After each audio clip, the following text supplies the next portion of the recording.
This is fantastic. You know, wow. This is so nice. You had no notice. I can't believe all these people. You had no notice. They just asked me to pop by. I'm going to be in another part of the state in about 2 hours. And they asked me to pop by and look at everybody shows up. That's incredible. That's incredible. Beautiful. And I appreciate it. You know, we had a nice flight in, and I said, there won't be any way I can do this. And they said, please, could you just come for a little while, just say a few words? And to have this kind of a turnout is just fantastic. We appreciate it. We appreciate it. And I got here, and I have Miss South Carolina. Where is Miss South Carolina? Come on up here. Come here. So nice. So nice.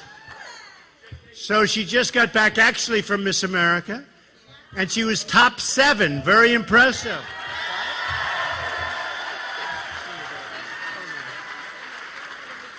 And she has a fantastic voice. Would you like to sing? I wouldn't mind. I'd rather have her sing than me talk, if you want to know the truth. Well, I want to just congratulate you, darling. It's a fantastic job. Great going. It's good.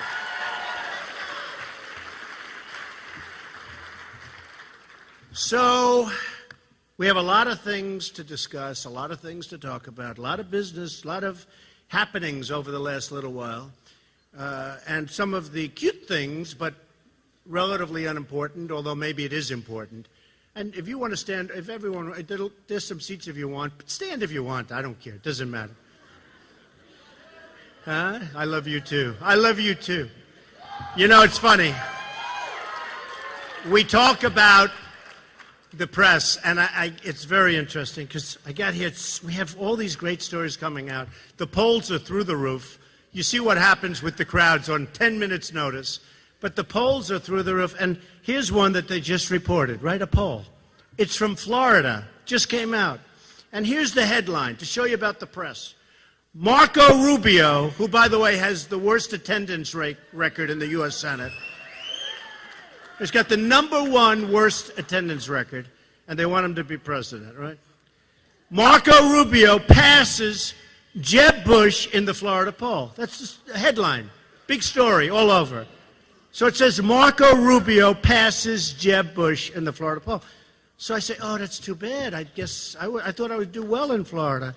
And then the first sentence is, Donald Trump is the winner. But I'm not in the headline. No, think about it. So here's the story. Rubio passes Bush, headline, big headline. But Trump has 31.5%. Rubio has 19.2%, and Bush has 11.3%, but I'm not in the headline. Now, that tells you about the press, right? Do you think there's a little bit of a problem, maybe, that they have with me? I don't know. Here, you can have, who wants it, right? Here, you got it. Give it to her. Then, one that is even more bothersome, frankly, is Boeing. So Boeing, and I've been talking about this for a long time, Boeing is going to sell 300 jets to China, but as part of the deal, they're going to set up a massive plant in a big section of China. They're going to build planes over in China.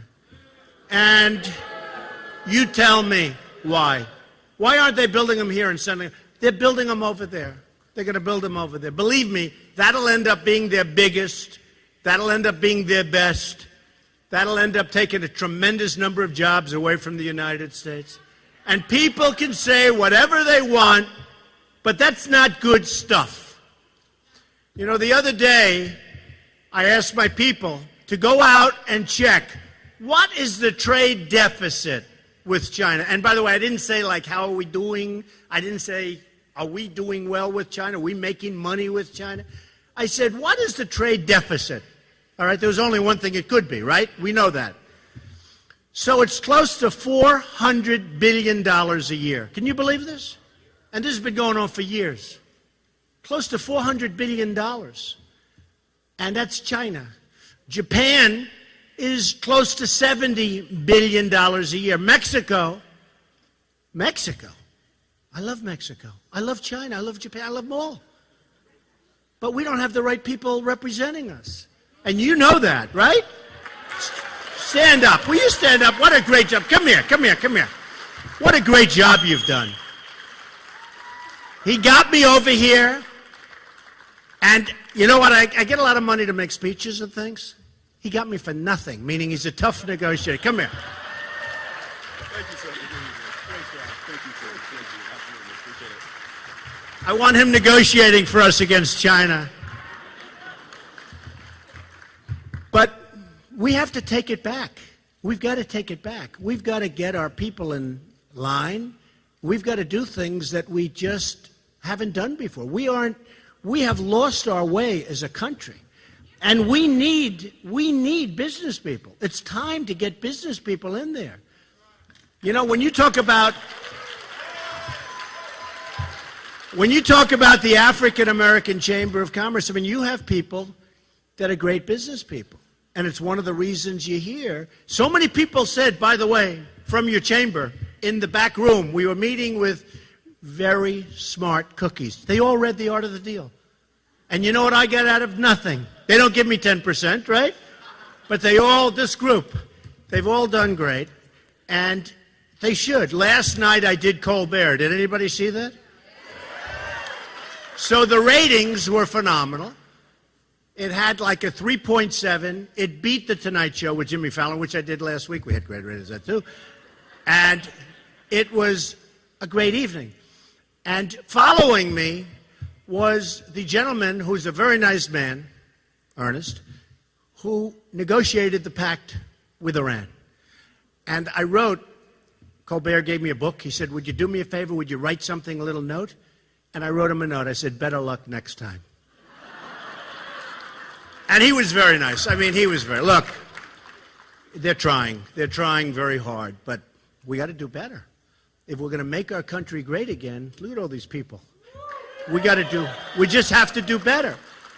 And so we can talk Iran deal. You've heard me before. Disaster. We can talk military. You've heard me before. We're going to build it up. We're going to make it so strong, nobody's going to be messing with us. Believe me. So strong, so good. We're not going to have to use it. I don't think. You know, a lot of these guys, and I say it really is terrible.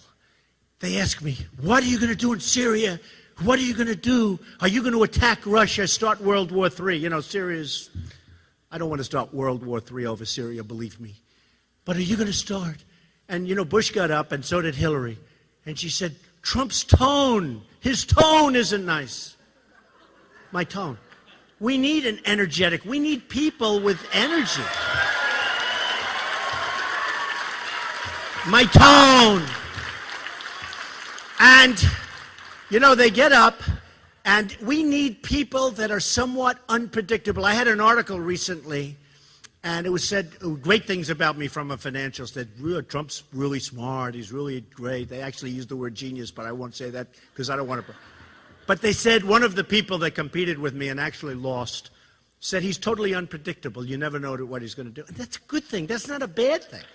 That's a good thing. And I saw the other day where Marco was saying that I don't know that much about foreign policy. And I said, wait a minute. I don't like telling people what I want to do all the time. Does that make sense?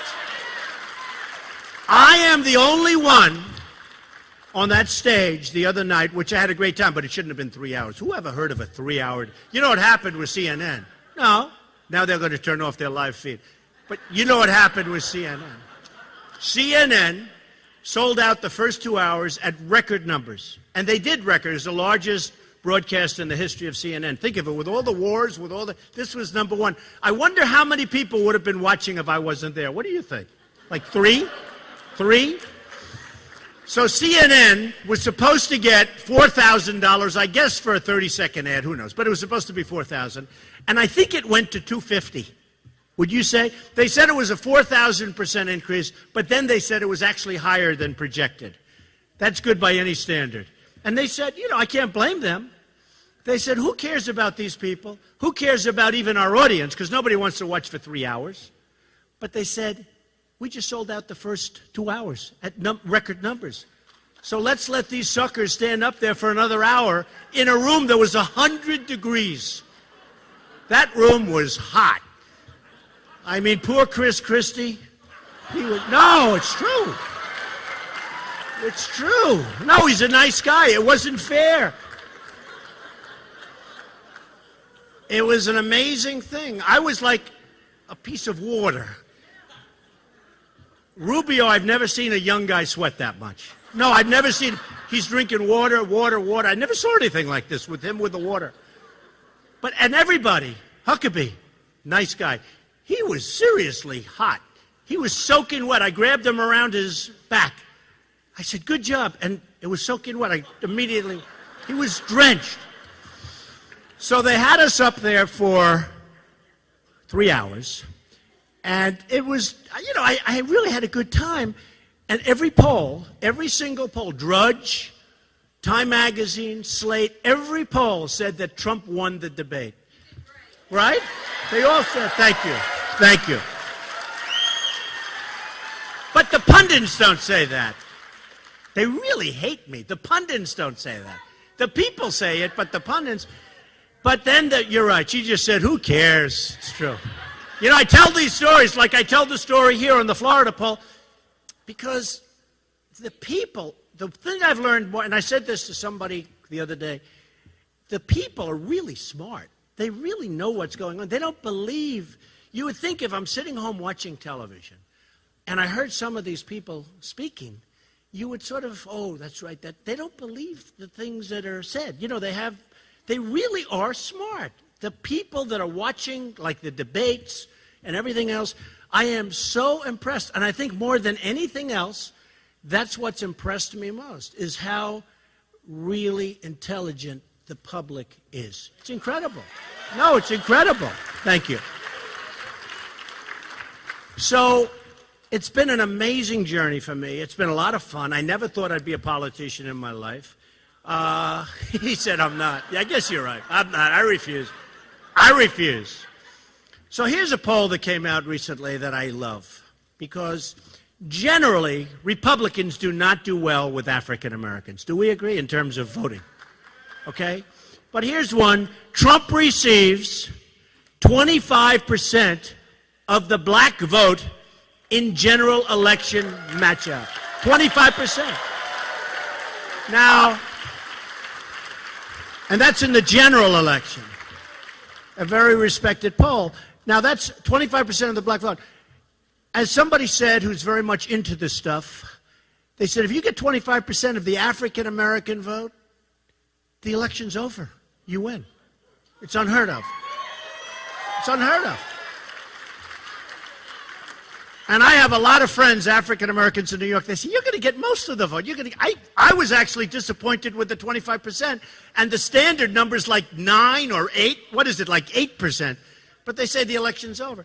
And there's another group. A lot of people didn't get up and vote for Mitt Romney. They didn't get up. They just stood home. And I don't exactly know why, but they stayed home. And you would have thought, had they voted, Romney would have won. Had they voted, but they didn't vote. So something happened.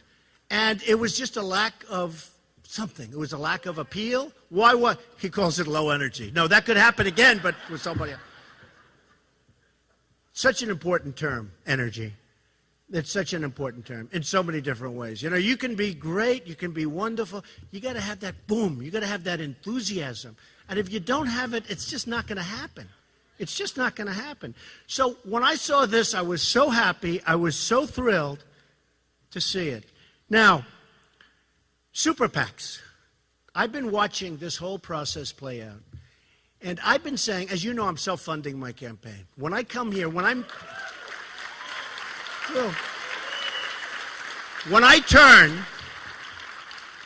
turn that big, beautiful plane around, and it costs a lot of money so I can see you guys for a little while. It costs me a lot of money. I'm paying for it. I'm not saying like so many of the other people, like all of the other people, they're all looking for money. I'm not. In fact, I feel sort of stupid. Why aren't I doing it? I'm turning down millions and millions of dollars. I don't want it. Because what happens is when you give millions of dollars, I don't say the word own. In some cases, that's a correct word. But I don't say the word own. But certainly you have a lot of power over the person if he wins or she wins the election. Now, Carly is out there fighting like hell to raise money. No, she's trying to raise money. I don't know. She doesn't want to spend her own money. Maybe she doesn't have so much. I don't know what's going on there. But she wants to raise money. And she's fighting to raise money. And her business career was a disaster. And nobody wants to say it. They say, you can't say that because it's sexist. I say, what's sexist about it? I respect women more than I respect men. Are the men insulted by that, by the way? No. See, they all say no. But I have great respect, admiration, and I cherish women. Hillary Clinton said, you shouldn't cherish women. I said, I do cherish women. I love women. My mother was like the greatest woman I've ever met. The greatest. And Hillary, who's become very shrill, you know the word shrill? She's become shrill. She was saying what I said about Obama, and yet in 2008, she was the original birther. She's the one that started that whole thing. Hillary is a birther. By the way, don't switch your votes to Hillary, please. But Hillary is the one that started it. Check it out, 2008. And the other day, a guy asked me a question. I didn't give him an answer. I got in trouble because I didn't give him an answer. They said, isn't that terrible? The man's asking me a question. And you know what? If I did, and if I would have fought him, and by the way, it was 100 degrees in that room. We had 4,000 people. It was packed. It was packed. The last thing I wanted to do is get into a big argument with someone. I wanted to get the hell out of there. It was hot. I was soaking.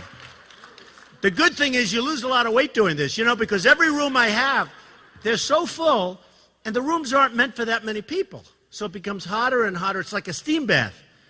And you lose weight. It's a hell of a way to lose weight, I'll tell you that. Well, the other candidates don't lose any weight. But you know why? Because nobody goes to watch them. It's true. They have no people. No, they have no people in the room. So no, Hillary started it, and then she acted so indignant, like, how dare he? Give me a break. I don't know if she's going to win. She's got horrible numbers. She's coming down like a really, really sick rocket.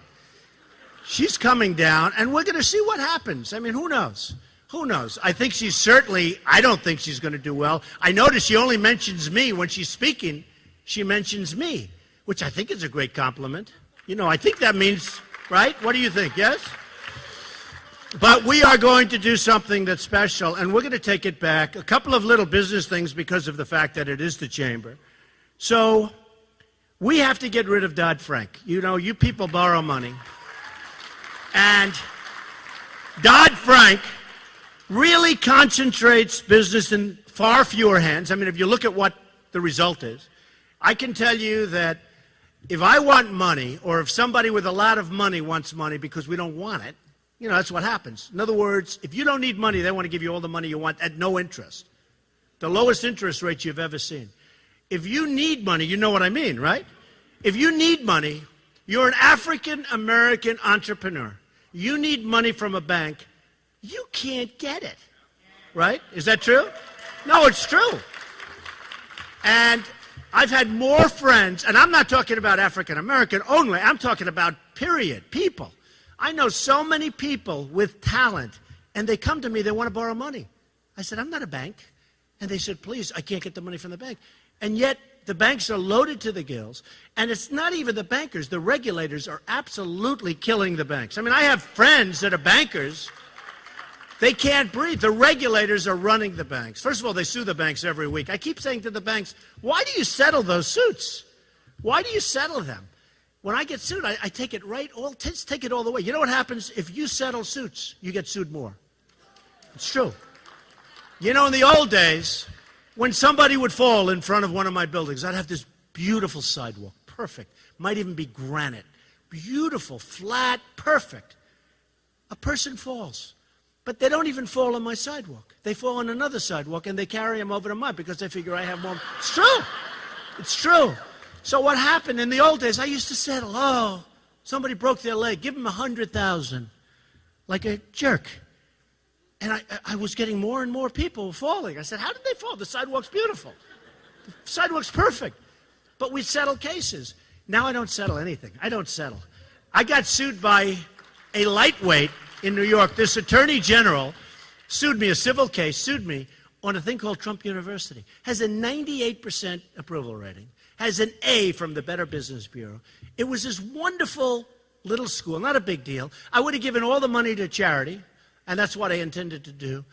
I get sued by the Attorney General of New York, who, by the way, the day before he brought the suit, he met with Obama. Now, I know it has nothing to do with that, right? So I get this civil suit, of which I've won most of it, but they wanted to settle so badly. Settle, settle, settle. Then I have a headline, Trump settles. I don't want to settle. I take it out. Let it be years and years and years. But think of it.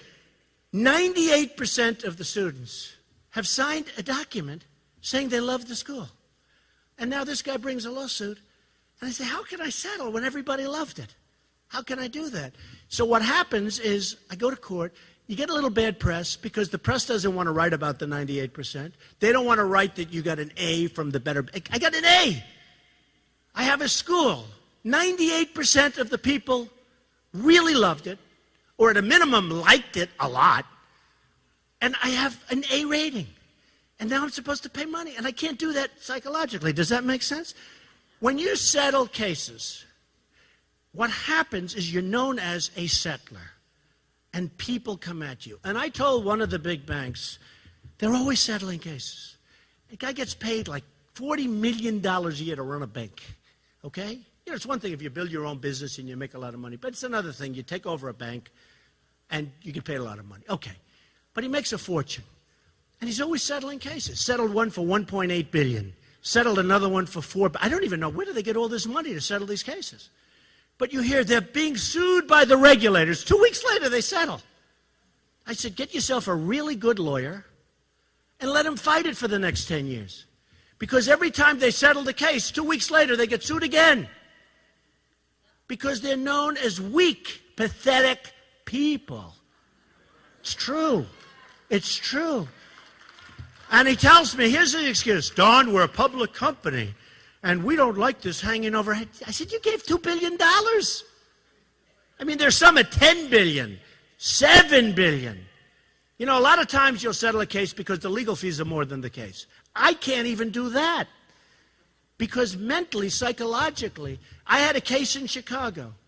A woman gave me, these are approximate numbers, gave me $500,000, and she wanted to, it's sort of interesting, I mean, because it's life. This is life. Do you like this stuff? This is better than some guy talking about nonsense, right? Now, the press will say, oh, he didn't talk about something that nobody wants to hear about in this group. We have young, smart people. We have entrepreneurs. They want to hear this stuff. Am I correct, Chamber of Commerce? This is better. I get sued in Chicago by a vicious, vicious woman who happened to be elderly, but she was vicious. So right away, I'm like in a bad position. So she puts up like something like $500,000 to buy an apartment from me in Chicago, and the market collapsed. So she got the money up. It's called buyer's remorse, you know, change. So she puts up the money. She's very happy. The apartment's beautiful. Market collapse. Doesn't want to close. So let's say, I don't know the exact numbers. Let's say the apartment's $2 million. But she didn't want $2 million. She wanted $5 million. She didn't want $500,000. She didn't want her deposit back. I wouldn't have given it back, by the way. No, I wouldn't have given it back. But even if I wanted to, so she puts up $500,000, and I think she wanted like $4 or $5 million. I said, for what? Well, the ceiling wasn't painted the color. You know, I mean, all excuses, right? All excuses. And I said, I'm not going to settle. The press loved it. You probably remember the case in Chicago. So now they say, there's no way Trump is going to take over. And the woman was, I think, like 80 when she sued me. I think she was 87 when I won. Can you believe it? No, I think the case lasted for years. And then I had to go to court. And they said, we'll reduce the number. By the way, the building is incredible. It's an incredible building. It's not like it's a defective building, because if it was, that's a different ballgame. But I build good. what I really know, and I'll build the greatest wall you've ever seen. I built it. So the woman wants far more than even the cost of, for what? For psychological distress. Okay? And anyway, I said, we can't settle this. Now, for me to go to Chicago for 2 days, I was a witness for like a full day and more than that. That's a big deal. The press was eating it up because they're going to see an 87-year-old woman. Remember, she was much younger when it started. But even though she was 87, and I'll say it, she was a horrible human being. She was horrible. So she was just a vicious, and by the way, she was rich. She had a lot of money. And she said, oh, I didn't know this, I didn't know this. And then we found a letter where she knew everything. All of the things she didn't know about, they wrote a letter asking for these things before she closed. And then she closed when we said, no, we're not going to give you any of those things. And then she used that. It was unbelievable. The press was devastated when I won unanimously in a jury trial. Had a very fair judge, although I thought it should have been thrown out on summary judgment, to be totally honest with you. But I won the case. The point is, when you're known as a settler, you're known as a patsy. Do you know what patsy is, right? Now, if we would have had that thinking, because it's a mindset, and I'm not sure if you're born with that mindset, if you develop it, you can certainly develop it to an extent. But it's no different than Michael Jordan was a great player when he first laced up his shoes, right? I mean, he was good. They were talking about a certain golfer. Nobody remembers this, but he was an older golfer. And his name was Julius Boros. And he won the U.S. Open maybe once or twice. He won the U.S. Amateur. Anybody hear of Julius Boros? He had that slow, beautiful swing. Slow, beautiful. And he didn't start playing golf until he was like 23 years old. And he was an accountant in Westchester, an accountant. And he'd go with his friends to the driving range for lunch. And his friends would hit balls. And then he'd go and leave. He'd never hit because he didn't play golf. And they kept saying, Julius, hit balls, Julius, hit balls. He wouldn't do it. Then after about 3 or 4 days, he said, okay, I'll hit some. In one day, in one little lunch, he was better than all of those guys. It's called talent. He was better than all of them. And he won the U.S. Amateur like a year and a half later. You guys know what I'm talking about. He won the U.S. Amateur a year and a half later, and then he became a pro. He won the U.S. Open. I mean, he's a great golfer. But there's a certain natural ability that people have, no different in business. There are people in here that are phenomenal business people. And there are people that can get better, and there are some people that can't even get better. Do we agree, fellas? There's some people they won't. Okay? They're not going to get better. But we have negotiators for us that are people that really are not natural. They're not good.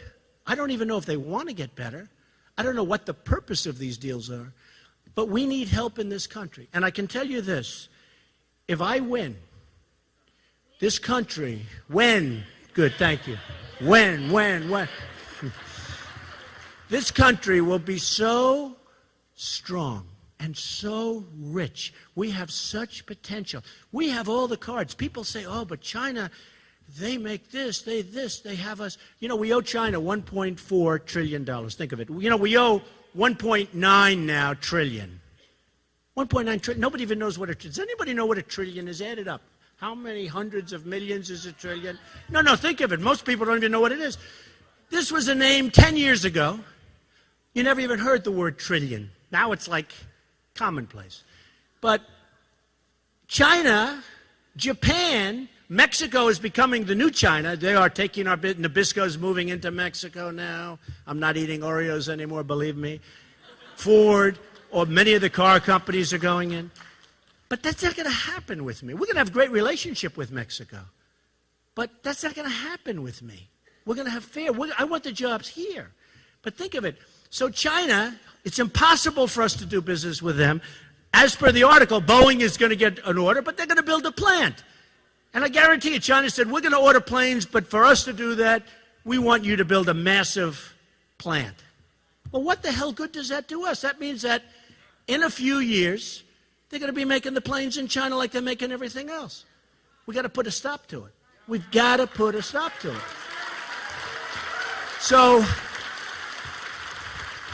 if and when, I'll say if and when. Because, you know, if I say when, you got all those cameras back there. If I say when, they're going to say, he's so arrogant. He's so arrogant. I'll tell you another funny poll story. The other day, a number of polls came out, and they were all good. CNN was good. It was 24%. NBC was 29, almost 30%. Then you had Zogby, which was, I think, 32 or 33%, and you had another one at 32 or 33%. They were all like really high, killing everybody. Now, in CNN, I was beating everybody pretty badly. But that's the only poll they showed. They didn't show the other ones. I said, I wonder why, right? So we're fighting, there's a whole big thing going on. We're fighting something that's very, very unique.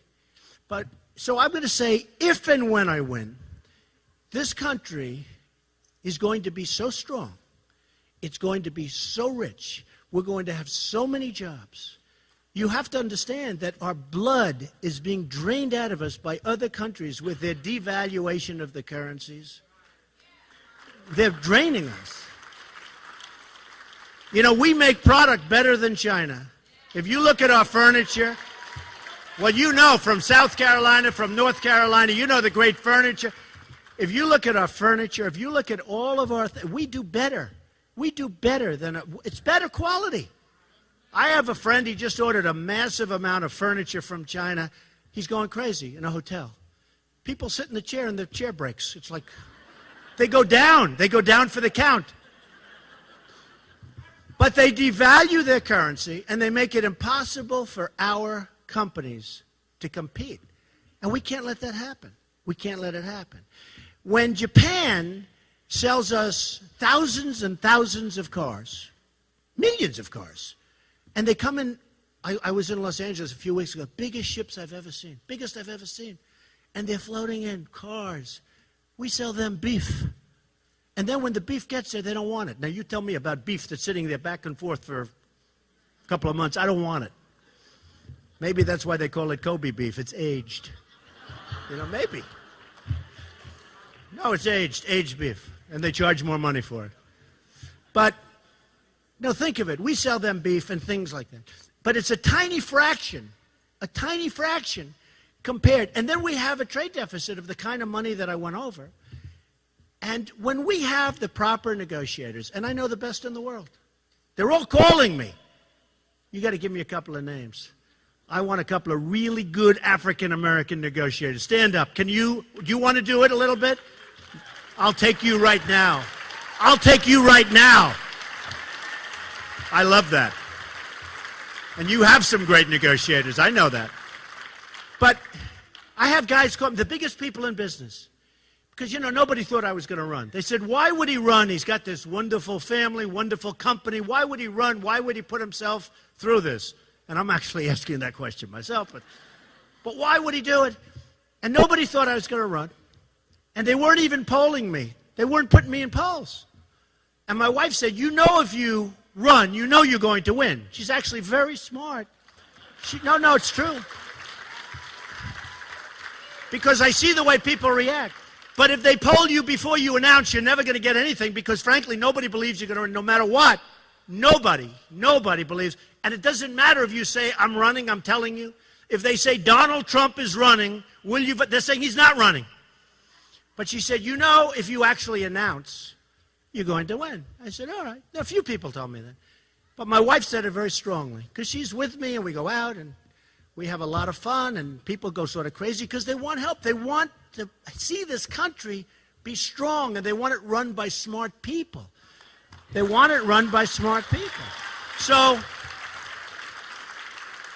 I announced, and immediately, in fact, some people still didn't put me in the poll. They said, well, he's just doing this to build up his brand, build up my brand. Macy's canceled me because they thought I was too tough. Macy's, they were very loyal. One of my best friends was the head of Macy's. Donald, I hear we're going to have pickets in the front of Macy's. Oh, that's a horrible thing. Could I cancel your ties? I said, cancel them. They're made in China. Who the hell cares? True. No, Macy's, I will tell you, Macy's was very disloyal. And, a number of others. I mean, I had to sue, as you know, Univision. which suit is pending, which suit I will win a lot of money. They broke a contract. They never even sent me a letter for the Miss Universe pageant. And as you know, I sold Miss Universe recently to IMG. I'm very happy with that deal. I mean, it was a great deal, wonderful deal, and wonderful people. And I bought NBC out and I sold, and it was great. But you know, we need the kind of people that will never let us down. They never. And if they're going to let us down, we want to know it beforehand. But what's happening is I'm getting calls from all of these the biggest people in this country. And they're the best negotiators in the world. You know, we have the best people. Our government doesn't let them act. You know, we have Carolyn Kennedy representing us against Japan, okay? And, you know, she's a nice person. You know why? I've told this before because my daughter likes her. Ivanka likes her. And I like Ivanka. Do we all like Ivanka? I love Ivanka. But she says she's a very nice person, Dad. I said, I don't care about a nice person. I don't want nice people. I want bad people. I don't care who they are. I just want great. They can be nice. They can be horrible. I want great negotiators. And we're going to have the best negotiators. But the biggest people and the best negotiators, people that have made a fortune, are calling me, Donald, I'd like to help. I want to help you. They see that they think I'm going to win. Otherwise, they wouldn't waste their dime. Believe me, right? If they thought I'm what, they're not calling. They're not wasting any time. But I've got guys that are so good that when I put one in charge of China, one in charge of Japan, I'll handle Ford. Oh, that was such an easy one. You all know that story. I'm not going to tell you, but that's too easy. That'll only take a few hours. I just have to wait for the call back saying, we'll move back to the United States, Mr. President. Mr. President, we're moving back to the United States. But I have the greatest negotiators in the world ready to go. Ready to go. Now, Jeb, look, not going to happen. And, you know, I think he's a nice person. And the other day he got a soundbite, because there's a very establishment rooms. You know, I gave some great zingers, and the people, in fact, the only one I heard clapping was my son, Eric Trump. You know that? It's true. I gave these great zingers, and Jeb does this stuff, and the people clap, because it's, you know, very establishment in the Reagan. Look, I think Ronald Reagan liked me a lot more than he liked a lot of people. He really did like me. But that was very establishment. So what happens is Jeb, it's not going to happen. It's not his thing. And he's a nice person. Honestly, it's not Hillary's thing. It's not Hillary. It's not Marco Rubio's thing. I mean, Marco Rubio, as an example, he's got no money, zero. Now, I think that's okay. It's fine. Maybe it's good politically to say you owe money because you overborrowed your credit cards. I don't, got nothing. I mean, he's got nothing. Maybe he should, like, practice. You know, he goes to the Senate, and then he wants to say, let's go, I'm going to go over here. I'm going to run against my mentor. And I'll tell you one thing. Jeb was the mentor for Marco Rubio, right? You've heard that. And everybody said, well, Marco will never run because Jeb Bush, who was the governor then, even though I'm killing him here, Jeb Bush was the governor, and Marco will never run because of respect for his mentor. And I figured the same thing because I'm a very loyal person. I wouldn't have done it ever. I think it's very disloyal. So Jeb Bush was his mentor.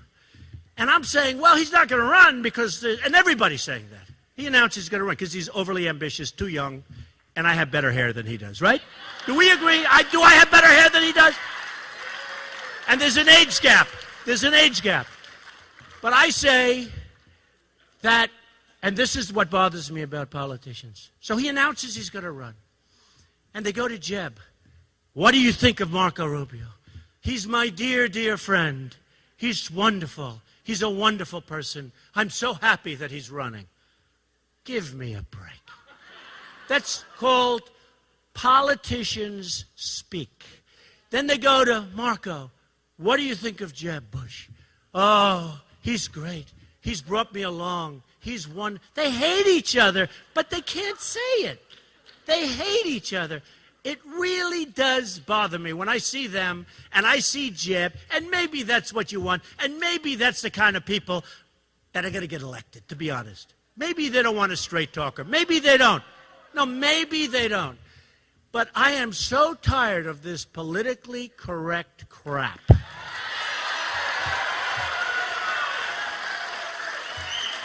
Just tired of it.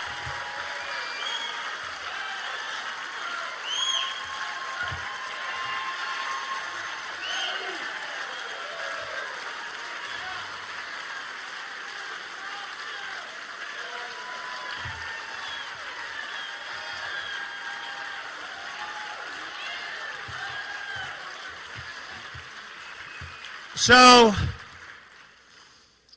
we're going to go out. We're going to fight hard. I'm not taking money, as I said before. And I am going to win, and we're going to turn our great country around, and we are going to do something. We are going to do something that maybe has never been done before. But we're going to turn it around. We're going to make it great again. You're going to be so proud that you were in this room. And now I better get back on that plane and get the hell out of here, because I have other people from South Carolina that are waiting for me.